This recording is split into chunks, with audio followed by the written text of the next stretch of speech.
नमस्कार. माननीय यशवंतराव चव्हाण यांच्या 41व्या पुण्यतिथीच्या निमित्ताने आपण सगळे इथे जमलेलो आहोत.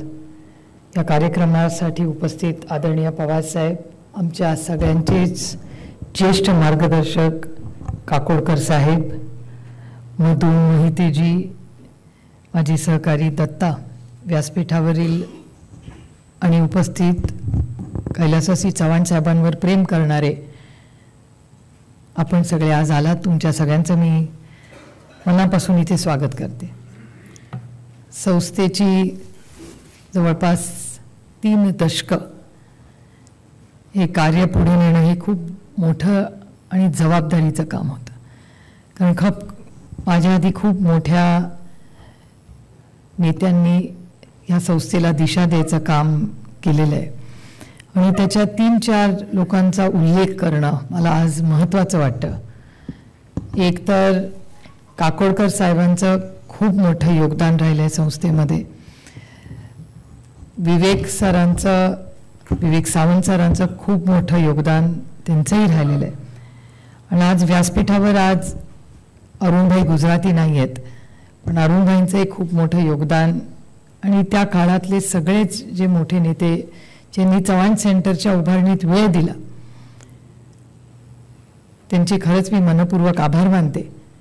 कारण तंत्रज्ञानात होणारे बदल, त्याच्यात संस्थेमधल्या कार्यक्रमात होणारे बदल हे आम्ही काकोडकर साहेब आणि विवेक सरांच्या, सावंत सरांच्या मदतीनेच खरं तर इथपर्यंत पोहोचू शकलो. मी तुम्हाला एक छोटंसं उदाहरण देते की आता तुम्ही कार्यक्रम खूप बघितले. ते एक मलाही बघताना अनेक कार्यक्रमाची आठवण झाली की अरे बापरे, हो किती वर्ष गेली निघून आणि त्याच्यात किती किती वेगळे कार्यक्रम आपण करत राहिलो. तुम्ही सगळ्यांनी साथ दिली म्हणून आम्ही इथपर्यंत पोहोचू शकलो.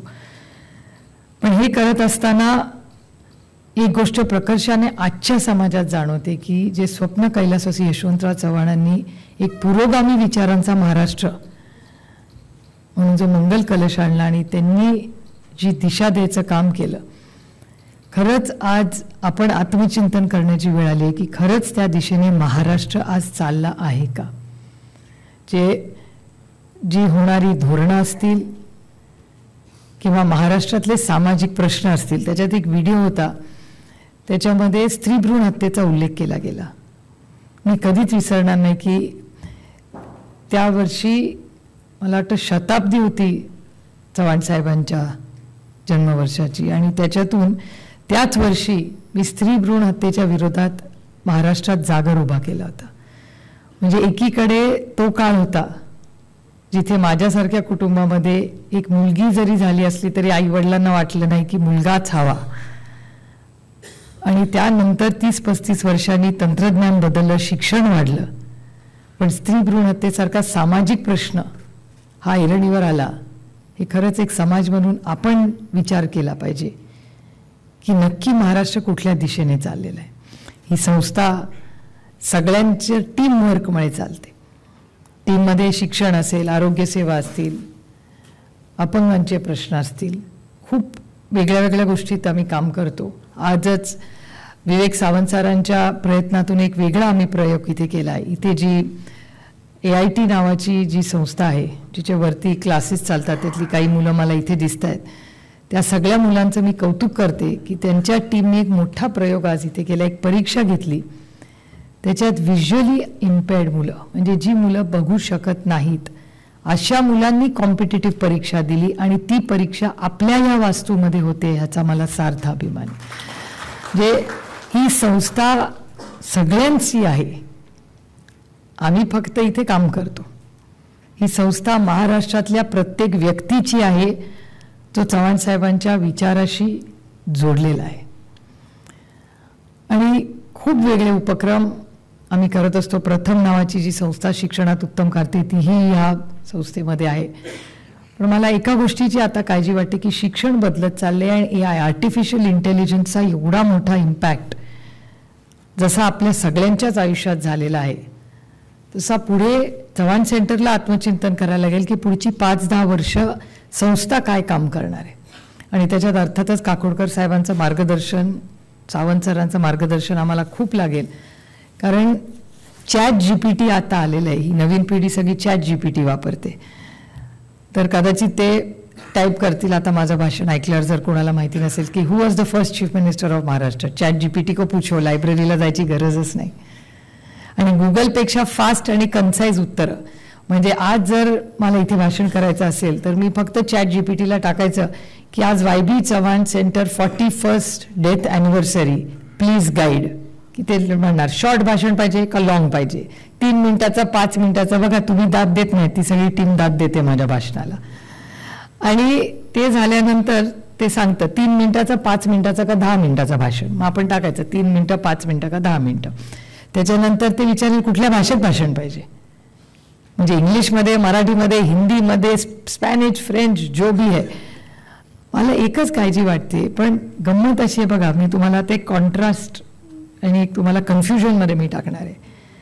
ChatGPT असलं आणि एवढं इफेक्टिव्हली ते काम करत असलं तरी चव्हाण सेंटरच्या लायब्ररीमधली मेंबरशिप वाढली आहे. It is very interesting. म्हणजे आम्हाला गंमत अशी वाटते की आमच्यासारखे लोक भाषण करताना म्हणतात मराठी जगली पाहिजे, मराठी टिकली पाहिजे, मराठीसाठी आपण सगळ्यांनी मिळून काहीतरी केलं पाहिजे. अरे पण काय करणार आहेत, आमची मुलं इंग्लिश मिडियममध्ये जातात. पण त्याच्यासाठी मराठी भाषा जगण्यासाठी, टिकण्यासाठी, किंवा लोक आजकाल वाचत नाहीत, हा एक स्वीपिंग स्टेटमेंट. सगळेच म्हणतात आजकाल वाचन कमी झालंय सगळ्यांचं. मग लायब्ररीची मेंबरशिप कशी हो वाढली? ChatGPT एकीकडे एवढं मोठं म्हणजे एक साम्राज्यच झालंय त्या ChatGPTचं, आणि अशा अनेक आहेत. मी आपल्या ChatGPTचं एक उदाहरण तुम्हाला देते. पण त्याचबरोबर इथे रिसर्च फेलोज ही चव्हाण सेंटरमध्ये वाढलेले आहेत.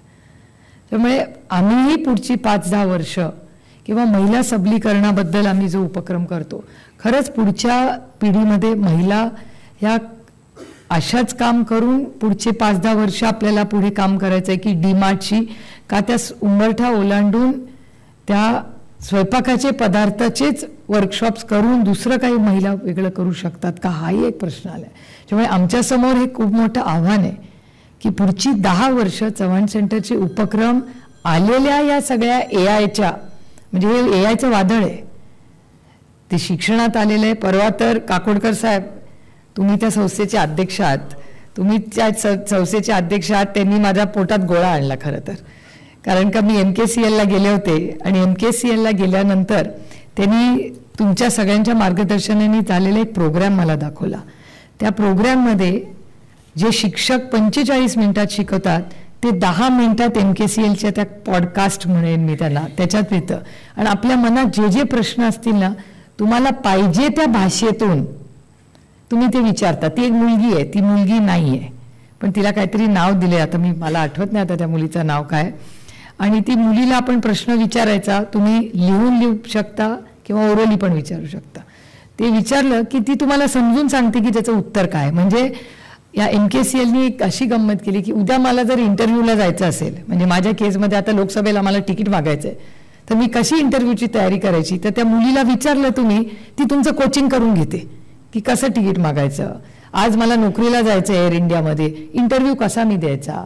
आज चव्हाण सेंटरमध्ये मला काम करायचं आहे, तर तिथे मला अकाउंटंट व्हायचं आहे, तर अकाउंटचे काय प्रश्न मला विचारतील. मला भीती अशी वाटते की 10 वर्षांनी शाळा लागतील का नाही, का फक्त परीक्षा द्यायला. परवा तर कोणीतरी गंमतच केली. परवा एका माणसाने मला येऊन गॅजेट दाखवलं की तुमच्या घरूनच तुम्ही मतदान कराल. आधीच आम्ही वोट चोरीला लढतोय, आता त्याच्यातून घरातच मतदान करायला लागलं तर झालं कल्याण या देशात.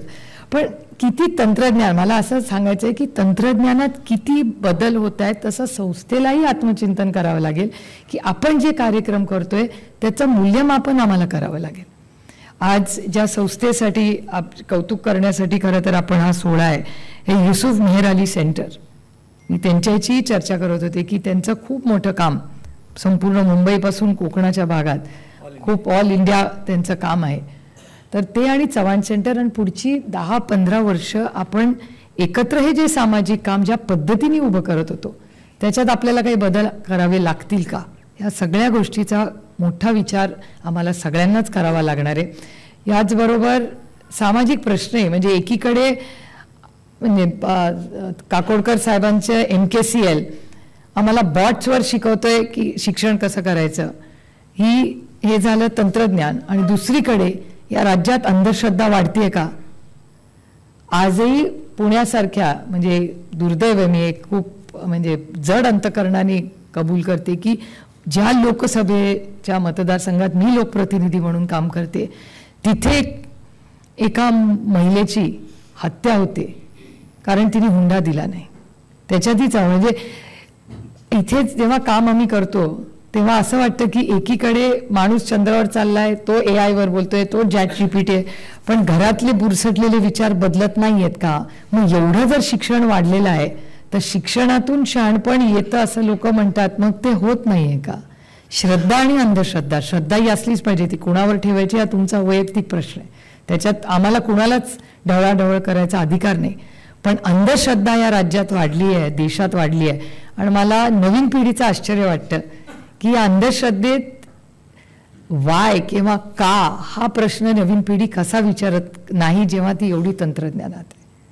म्हणजे तंत्रज्ञानाच्या विरोधात खरं तर ही अंधश्रद्धा आहे आणि अंधश्रद्धेच्या इतक्या केसेस सगळीकडेच आज दिसत आहेत.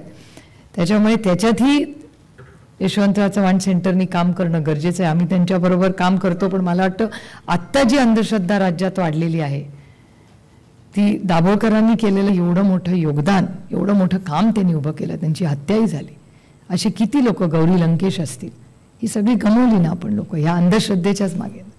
त्यामुळे या सगळ्या गोष्टीचा विचार हा त्या काळामध्ये चव्हाण साहेबांनी मांडला आणि तो पुढे न्यायचा एक प्रांजळ प्रयत्न आम्ही या संस्थेच्या माध्यमातून करतोय. तुमच्या सगळ्यांची साथ ही आम्हाला नेहमीच मिळाली आहे, पण सातत्याने अजून काही सुधारणा करता येईल का, आणखीन काही चांगलं काम आम्हाला करता येईल का, हे मार्गदर्शन आम्हाला तुमच्या सगळ्यांकडूनच अपेक्षित आहे. आणि चव्हाण साहेबांनी म्हणजे आज मला खरं तर हे बोलायचं नव्हतं, पण मला राहवत नाही आहे कारण का आपला घरगुती हा कार्यक्रम आहे. आज सकाळी मी कराडला गेले असताना मला आश्चर्य वाटलं की प्रशासनाकडून किंवा महाराष्ट्र सरकारला आज कैलासवासी यशवंतराव चव्हाण साहेबांची आठवण नाही. या राज्याचे फक्त ते पहिले मुख्यमंत्रीच नव्हते, पण या देशाचे सर्वोच्च नेते, ज्यांनी एक्सटर्नल अफेअर्स असेल, डिफेन्स मंत्रालय असेल, फायनान्स मिनिस्ट्री असेल, या देशाचे प्रधानमंत्री म्हणून त्यांनी महाराष्ट्राचा गौरव केला. आणि चीनच्या बरोबर म्हणजे कालच चीनची एक आजच टीव्हीला मोठी बातमी चालली आहे, ज्या चीन बरोबर आपण युद्ध केलं त्याच्यानंतर पंडित जवाहरलाल नेहरूंनी आवर्जून चव्हाण साहेबांना संपूर्ण देशातून त्यांना एकच नाव सुचलं, ते म्हणजे कैलासवासी यशवंतराव चव्हाण, आणि त्यांना आवर्जून त्यांनी दिल्लीला बोलवून संरक्षण मंत्री केलं या देशाचं. आणि त्यातून आपली ओझरची फॅक्टरी झाली आणि नाशिकला आज विमान बनतं, त्याचा आपल्याला सार्थ अभिमान आहे. पण ओझरमध्ये आज विमान बनेल का नाही अशी परिस्थिती. त्याच्यामुळे ह्या खूप गोष्टी अस्वस्थ करणाऱ्या आहेत. इलेक्शनही पुढे ढकलली जात आहेत, सत्ता ही केंद्रित होता कामा नये, त्याचं विकेंद्रीकरण झालं पाहिजे, हे सातत्याने चव्हाण साहेबांचा विचार होता. त्यामुळे ह्या सगळ्या गोष्टी जरी आपली सामाजिक जबाबदारी आहे तरी ह्या देशामध्ये सामाजिक, राजकीय आणि आर्थिक, मी आर्थिक का म्हणते कारण आज महाराष्ट्राची आर्थिक परिस्थिती अतिशय अडचणीत आहे आणि देशामध्ये अतिशय फायनान्स मिनिस्टर, अर्थमंत्री म्हणून उत्तम काम हे चव्हाण साहेबांनी केलेलं आहे. त्यामुळे ह्याही यशवंतराव चव्हाण सेंटरमध्ये आम्ही ठरवलं आहे की इथून पुढे महाराष्ट्राची आर्थिक परिस्थिती कशी आहे याचा एक आर्थिक अभ्यास, आणि हा काही कुठलंही सरकार आहे त्याच्या विरोधात म्हणून नाही, पण खरंच राज्याची परिस्थिती काय आहे त्यातले जे तज्ज्ञ आहेत त्या तज्ज्ञांनी, म्हणजे कमिशन्स येतात, फायनान्स कमिशन एक आढावा देतो, किंवा खरंच महाराष्ट्रामधली गरिबी कमी झाली आहे का नाही, किंवा ज्या स्कीम्स असतात त्या चांगल्या पद्धतीने इम्प्लिमेंट होतात का.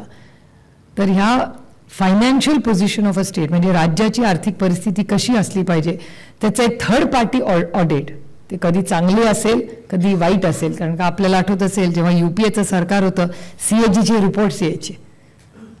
आजकाल CAGचा रिपोर्ट ह्या देशात येतो कधी, जातो कधी, कोणाला कळतही नाही. त्यामुळे आणि आम्ही काही टीका करण्यासाठी सरकारमध्ये बसलो नाही, पण राज्याची आर्थिक परिस्थिती काय आहे, काय पोझिशन आहे, FRBM ॲक्टची काय परिस्थिती आहे, या सगळ्याचं, किंवा गरिबीतून किती लोक बाहेर पडलेत, नाही पडले तर काय परिस्थिती आहे, GST कलेक्शन काय, या सगळ्या गोष्टीचा एक आढावा घ्यायचा एक कार्यक्रम हा वर्षभराचा हा चव्हाण सेंटर ह्या वर्षी, ह्या पुढच्या वर्षीच्या फायनान्शियल इयर वर्षापासून आम्ही करणार आहोत. अनेक संस्था आहेत, टाटा ट्रस्ट पण त्याच्यात अनेक वर्ष काम करत होतं, पण आता ते गेले 1-2 वर्षात त्यांचा काही रिपोर्ट आलेला नाही. पण साधारणपणे त्याच्यात काम करणारी जी तज्ज्ञ मंडळी असतील त्यांच्याकडून आम्ही मार्गदर्शन घेऊन हा एक उपक्रम पुढच्या वर्षीपासून आम्ही सुरू करत आहोत. तुमच्यापैकी कोणी अर्थकारणातले तज्ज्ञ असतील तर तुमचंही मार्गदर्शन, मी अजित रानडेंशीही ह्याच्याबद्दल बोललेले आहे, त्याच्यामुळे त्यांचं मार्गदर्शन आम्हाला खूप मोलाचं असणार आहे.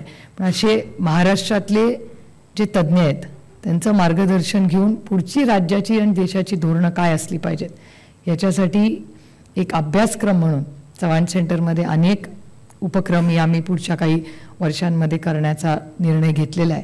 तर ह्याच्यात आपण सगळ्यांनीच मार्गदर्शन घ्यावं, सहभाग घ्यावा. बाकीचं काम सगळं तुम्हाला फिल्ममध्ये बघितले. आमची अतिशय चांगली वेबसाईट आहे, तीही आपण बघावी. त्याच्यातूनच अजून काही सुधारणा असतील तर आपण जरूर मार्गदर्शन करावं. आज आपण या कार्यक्रमासाठी आवर्जून उपस्थित राहिला याबद्दल तुमच्या सगळ्यांचं मी मनापासून यशवंतराव चव्हाण सेंटरमध्ये मनापासून स्वागत करते आणि काकोडकर साहेबांना विनंती करते की त्यांनी पुढचं भाषण करावं. धन्यवाद. एबीपी माझा, उघडा डोळे बघा नीट.